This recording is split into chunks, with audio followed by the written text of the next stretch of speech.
Hi friends, welcome back to NCERT in Telugu. So మనం already history start చేసుకున్నాము. And హిస్టరీలో భాగంగా French revolution, Russian revolution and nazism and the rise of Hitler కూడా complete చేసుకున్నాం.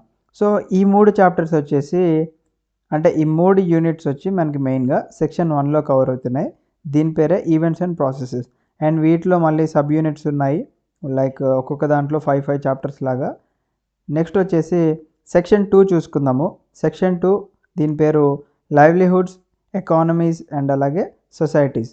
మనము దీంట్లో భాగంగా సెక్షన్ 2లో ఫస్ట్ మనం ఫారెస్ట్ సొసైటీ అండ్ కొలోనియలిజం గురించి చూసుకుందాం.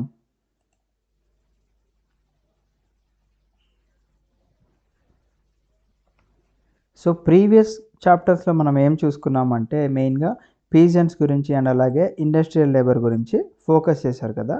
మరి అదే సొసైటీలో ఎవరినైతే నెగ్లెక్ట్ చేస్తున్నామో వాళ్ళ గురించి మెయిన్గా మనకి చెప్పబోతున్నారు. So section 2 livelihoods, economies and societies. దీంట్లో మనం ఏం నేర్చుకుంటామంటే మెయిన్గా ఫారెస్ట్ డ్వెల్లర్స్ అండ్ అలాగే పాస్టోరలిస్ట్స్ గురించి తెలుసుకుంటాం. ముందుగా డ్వెల్లర్ అంటే ఏంటి అర్థం అంటే ఒక పర్సన్ కానీ ఒక యానిమల్ కానీ ఒక పర్టికులర్ ప్లేస్లో నివసిస్తుంది అంటే వాళ్ళనే డ్వెల్లర్స్ అంటారు. అండ్ ఇక్కడ మనకి ఫారెస్ట్ డ్వెల్లర్స్ అంటున్నారు, అంటే ఫారెస్ట్లో వీళ్ళు నివసిస్తూ వాళ్ళ జీవనం కొనసాగిస్తున్నారు కాబట్టి మనల్ని ఫారెస్ట్ డ్వెల్లర్స్ అని చెప్పేసి పిలుస్తారు. నెక్స్ట్ వచ్చేసి పాస్టోరలిస్ట్స్.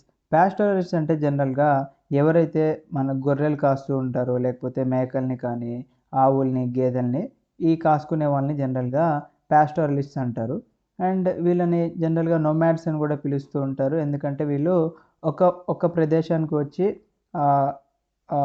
ఏవైతే లైవ్ స్టాక్ ఉంటుందో వాటితో పాటు వచ్చేస్తారు. అండ్ ఆ ఏరియాలో మొత్తం గడ్డి ఇవన్నీ కంప్లీట్ అయిపోయిన తర్వాత ఇంకొక ఏరియాకి షిఫ్ట్ అవుతూ ఉంటారనమాట. సో వీళ్ళని నొమాడిక్ వాండరర్స్ కూడా చెప్పుకోవచ్చు మనం. సో మనము పాస్ట్ నుంచి చూసుకున్నట్లయితే వీళ్ళ జీవితాలు మోడర్న్ ఏజ్ వరకు చూసుకున్నట్లయితే ఏ విధంగా చేంజ్ అయింది అండ్ వీళ్ళు ఆ చేంజెస్ని ఏ విధంగా నిరాకరించారని చెప్పేసి మనకి చెప్తున్నారు ఈ చాప్టర్స్లో. సో మనము మెయిన్గా మోడర్న్ వరల్డ్ మీద ఫోకస్ చేస్తూ ఫ్యాక్టరీస్ మీద, సిటీస్ మీద, ఇండస్ట్రీస్ అండ్ అలాగే అగ్రికల్చరల్ సెక్టర్స్ మీద అండ్ అలాగే మార్కెట్ సప్లైస్ మీదనే ఎక్కువ ఫోకస్ చేస్తూ ఉంటాం.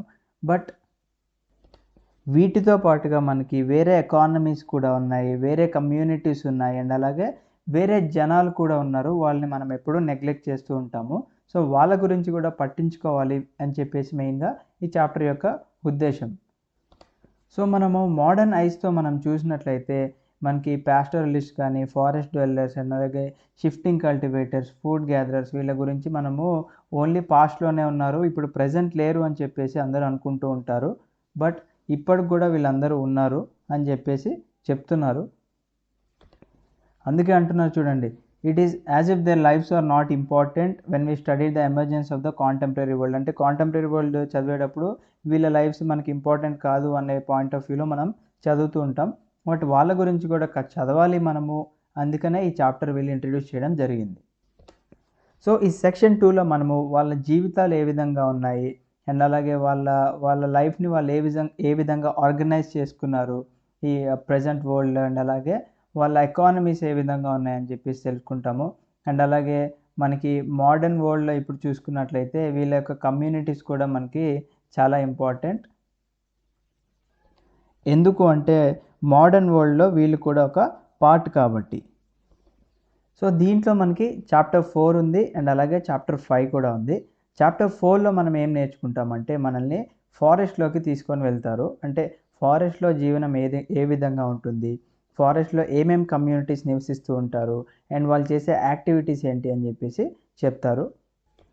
అండ్ అలాగే మనం 19th సెంచరీ చూసుకున్నట్లయితే ఇండస్ట్రీస్ అండ్ అర్బన్ సెంటర్స్ పెరగడము, అలాగే రైల్వేస్ అండ్ వాటర్వేస్కి కావాల్సిన షిప్స్ ఎక్కువగా ఇంట్రడ్యూస్ చేయడము.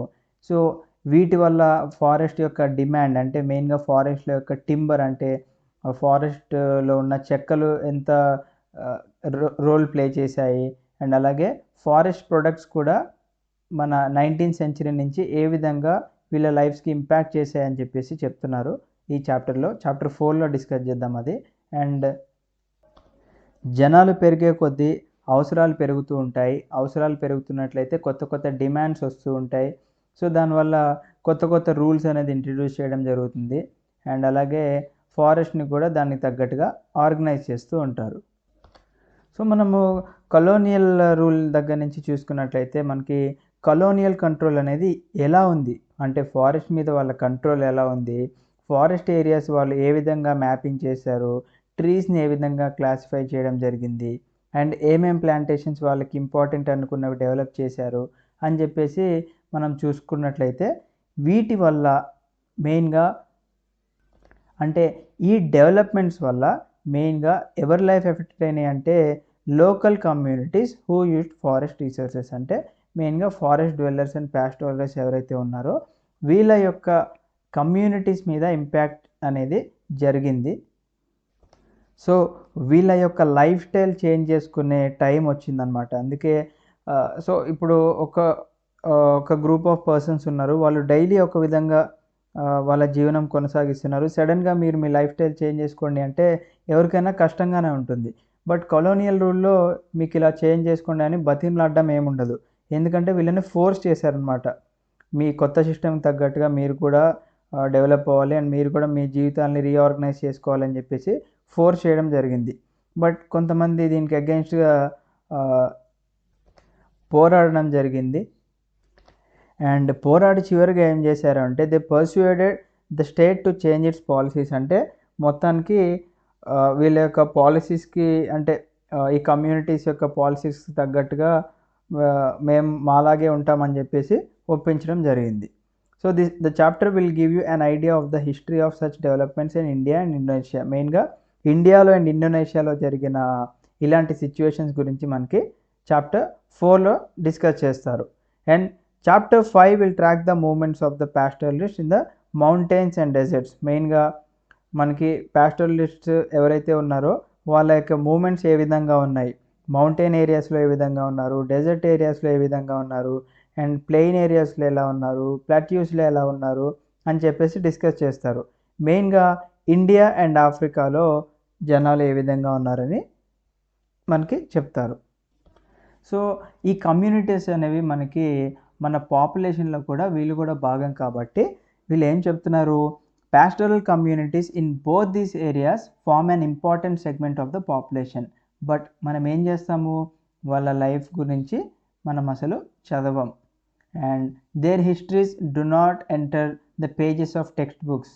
వీళ్ళ గురించి టెక్స్ట్ బుక్స్లో ఎక్కడ కూడా మనకి మెన్షన్ చేయడం జరగదు.